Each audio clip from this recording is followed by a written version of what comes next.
Assalamualaikum warahmatullahi wabarakatuh.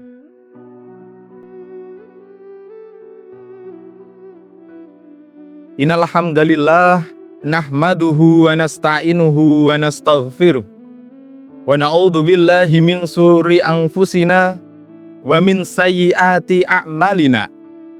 May yahdihillahu fala mudhillalah wa may yudlil fala hadiyalah. Asyhadu an la ilaha illallah wahdahu la syarikalah wa asyhadu anna Muhammadan abduhu wa rasuluh. Allahumma sholli ala sayyidina Muhammad wa ala ali sayyidina Muhammad wa ashabihi wa man tabi'ahum bi ihsan illa yaumiddin. Ya ayuhan nas, usikum wa iyaya nafsi bitaqwallah faqad fazal muttaqun. Haitsu qalallahu ta'ala fil kitabil karim, a'udzu billahi minasyaitonir rajim. Bismillahirrahmanirrahim. Ya ayyuhalladzina amanu taqullaha wa qulu qawlan sadida yuslih lakum a'malakum wa yaghfir lakum dunubakum wa man yuti'illaha war rasulahu faqad faza fawzan 'azima. Bismillahirrahmanirrahim. Ya ayyuhalladzina amanu sta'inu bis-sabri was-shalah innallaha ma'as sabirin. Jamaah Jumat yang senantiasa dirahmati oleh Allah Subhanahu wa taala. Lihatlah di sekeliling kita, berapa banyak bencana yang sudah terjadi, berapa banyak musibah yang telah terjadi, berapa banyak masalah yang menghampiri diri. Dunia memang disetting, memang diciptakan oleh Allah dalam keadaan yang keruh, dalam keadaan yang kotor, penuh dengan rintangan, berselimut akan kesulitan. Namun manusia terkadang lupa. Manusia hanya menginginkan kebersihan. Manusia hanya menginginkan kemudahan. Dan manusia hanya menginginkan kedamaian. Padahal Allah Subhanahu wa taala telah berfirman dalam Al-Insan ayat 2. Sesungguhnya kami telah menciptakan manusia dari setetes air mani yang kemudian bercampur. Dan kami hendak mengujinya. Ketika ujian itu datang kepada kami, ketika ujian itu datang kepada kita, maka waktu yang lapang itu akan menjadi sesak dan menyesakkan. Kebahagiaan akan berganti menjadi kesedihan, dan keceriaan akan berganti dengan kekhawatiran. Kemudian hati kecil kita berkata, begitu banyak masalah yang sudah menghampiri diri ini. Aku lelah, aku letih, aku ingin menyerah. Kemudian, kemana kita akan meminta pertolongan? Kemana kita akan meminta bantuan? Jemaah rahimakumullah, berabad-abad tahun yang lalu, 1400 tahun yang lalu, Tuhan kita semua, Allah yang maha kuat, yang maha hebat, yang memiliki seluruh alam dan jagat, telah berfirman kepada hamba-hambanya. Wahai hambaku, aku tahu engkau sedang di fase dilema. Aku tahu engkau sedang di pucuk kesulitan. Aku tahu hambaku, engkau sedang di gelanggang gelombang masalah yang kian tak kunjung padang. Tapi ingat hambaku, ya ayyuhalladzina amanu sta'inu bis-sabri was-shalah. Bis-sabri was-shalah, mintalah pertolongan kepadaku dengan sabar dan sholat. Oleh karena itu jamaah, khutbah singkat ini akan membahas mengenai sabar dan sholat sebagai penolong kita. Berbicara mengenai sabar, apa yang ada di benak kita? Apa yang kita pikirkan? Apakah sabar itu ketika kita berdiam diri, menerima semua nasib yang terjadi pada diri kita? pasrah akan keadaan, dan kemudian menginginkan mujizat dari Tuhan. Apakah seperti itu konsep sabar? Menurut beberapa ulama, sabar merupakan kekuatan hati kita untuk mengukuhkan kita menerima semua masalah, semua derita, semua kesulitan yang terjadi pada diri kita. Dan kita tetap tabah, kita tetap meminta pertolongan kepada Allah. Sabar berbeda dengan pasrah. Ketika pasrah adalah bentuk tidak aktif dalam mencari solusi-solusi yang tidak solutif. Tapi kalau sabar, kita menerima semua masalah, kemudian kita mencari solusinya yang terbaik untuk pemecahan masalah itu. Maka ketika kita membahas sabar juga dilekapkan dengan kerja keras, dilekapkan dengan optimisme, karena hal itu sesuai dengan Al-Quran surat Ar-Ra'd ayat 11. Bismillahirrahmanirrahim. Innallaha la yughayyiru ma biqaumin hatta yughayyiru bi anfusihim. Sesungguhnya Allah tidak akan merubah suatu kaum sebelum kaumnya ingin merubah keadaan dirinya sendiri.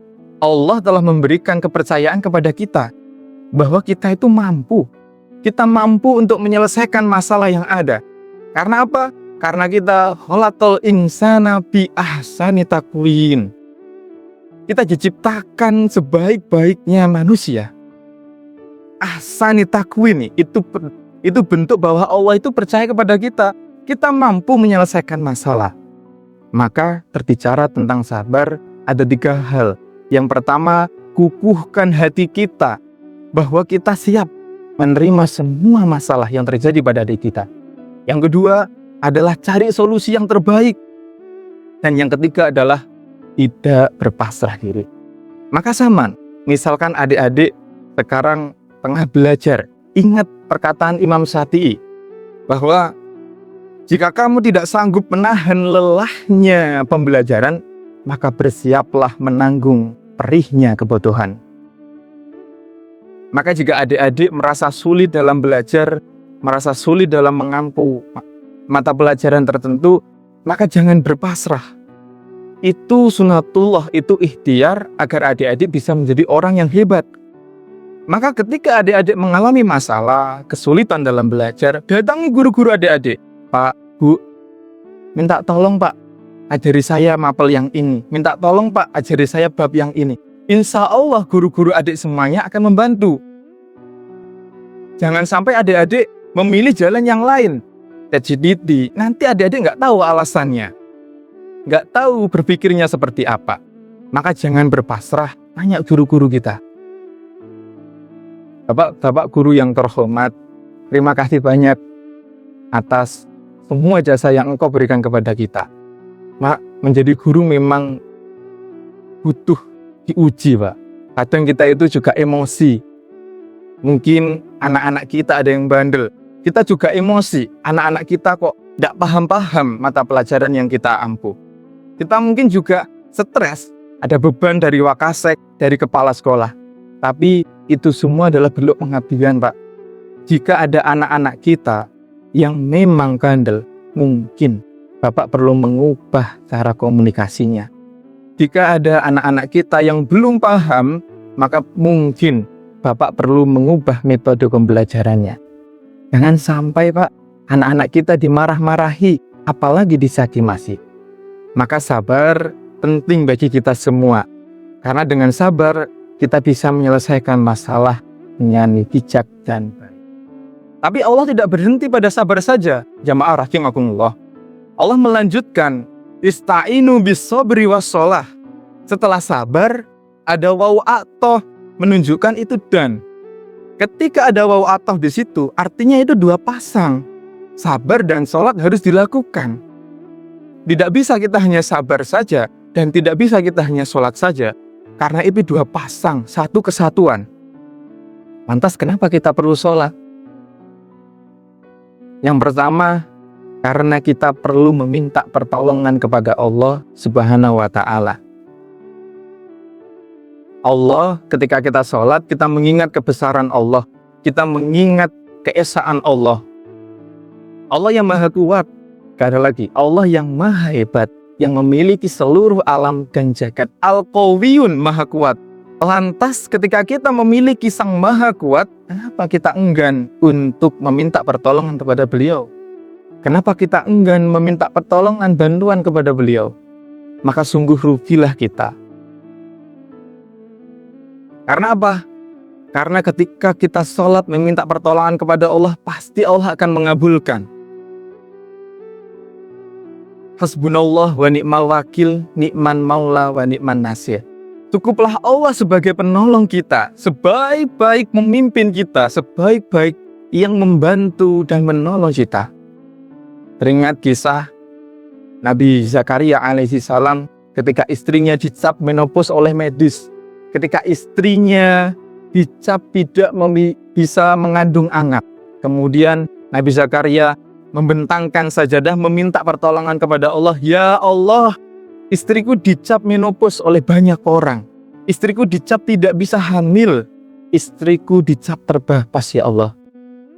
Maka ya Allah, saya meminta pertolongan kepada Engkau yang maha tak memiliki batas akan pemberian. Tolonglah hambaku, berilah hambamu ini keturunan. Maka Allah langsung menjawab, pada saat itu juga melewati perantara malaikat Jibril. Ya Zakaria, kamu akan memiliki keturunan bernama Yahya alaihi salam.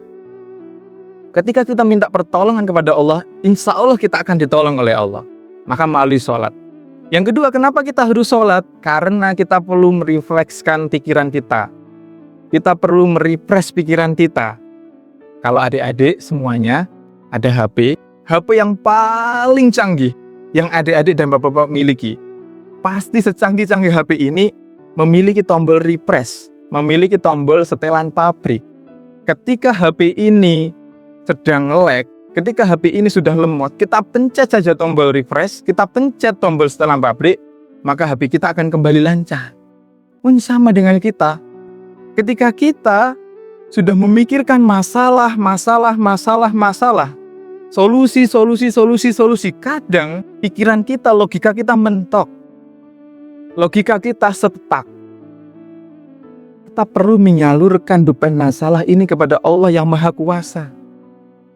Maka sholat itu, satu, kita minta pertolongan, kedua, kita rilis emosi dengan cara menyampaikan permasalahan kita kepada Allah. Sehingga kita lebih refresh, kita lebih tenang, pikiran kita lebih cemerlang lagi untuk menghadapi masalah-masalah lagi. Makanya Nabi Muhammad ketika berdakwah dicemooh ketika dakwah siri, dilempari batu ketika dakwah jahri. Nabi Muhammad juga diboikot 2,5 tahun, dikutuk, dihina, dimusuhi oleh seluruh pembesar Quraisy. Kemudian Nabi Muhammad bersabar dan Nabi Muhammad mengangkat tangan, Allahu Akbar, Allah Maha Besar. Maka seluruh beban Nabi Muhammad diberikan kepada Allah. Nabi Muhammad bisa kembali tenang dan memikirkan kembali lagi. Jemaah rahimakumullah. Berbicara mengenai sabar dan sholat, khatib ingin mengibaratkan seperti seorang penjagal yang ahli. Dia memiliki sebilah pisau dan memiliki satu bilah asahan. Maka ketika penjagal ini kurban, dia memotong hewan demi hewan dipotong, pisau yang tajam ini lama-kelamaan juga akan tumpul. Maka di sakunya dia ambil, kemudian dia asah pisau ini dan kembali tajam. Pun sama, ketika kita menghadapi masalah, kesabaran yang setajam apapun, setangguh apapun, memotong masalah, memotong solusi, mencari masalah, kemudian kesabaran kita juga akan luntur, kesabaran kita juga akan tumpul. Maka kita butuh asahan itu yang bernama sholat. Kita asah lagi kesabaran kita, maka kesabaran kita akan menjadi lebih tajam. Jemaah rahimakumullah.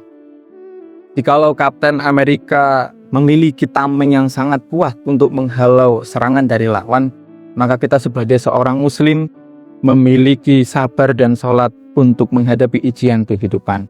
Semoga yang sedikit ini bisa memberikan manfaat untuk kita.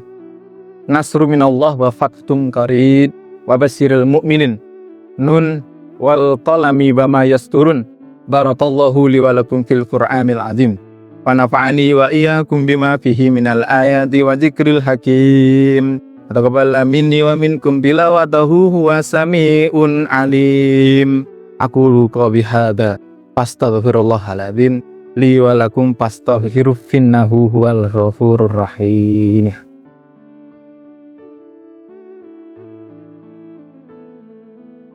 Alhamdulillahirabbil alamin. Asyhadu an la ilaha illallah wa asyhadu anna Muhammadan abduhu wa rasuluh.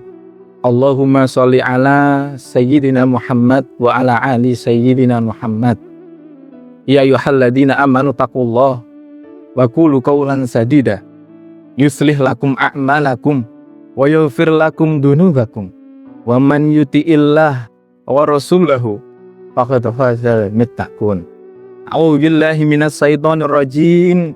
Bismillahirrahmanirrahim. Innallaha wa malaikatahu yusholluna 'alan nabi. Ya ayyuhalladzina amanu shallu 'alaihi wa sallimu taslima. Allahumma shalli 'ala Muhammad wa 'ala ali sayyidina Muhammad. Wa radhiyallahu ta'ala an kulli sahabati rasulillahi ajma'in. Allahumma fir lil muslimina wal muslimat wal mu'minina wal mu'minat al ahya'i minhum wal amwat. Allahumma arinal haqqa haqqa warzuqna ittiba'ah wa arinal batila batila warzuqna ijtinaba. Rabbana hab lana min azwajina wa dzurriyyatina qurrata a'yun waj'alna lil muttaqina imama. Rabbana atina fid dunya hasanah wa fil akhirati hasanah wa qina adzabannar. Subhana rabbika rabbil izzati amma yasifun. Assalamun alal mursalin walhamdulillahi rabbil alamin. Innallaha ya'murukum bil 'adli wal ihsan wa ita'idil qurba wa yanha 'anil fahsya'i wal munkar wal baghi ya'idukum la'allakum tadhakkarun. Adhkurullahal alim yadhkurkum washkuruhu 'ala ni'amihi yazidkum was'aluhu min fadlihi yu'tikum wa la dzikrullahi akbar. Aqimus shalah. Wassalamualaikum warahmatullahi wabarakatuh.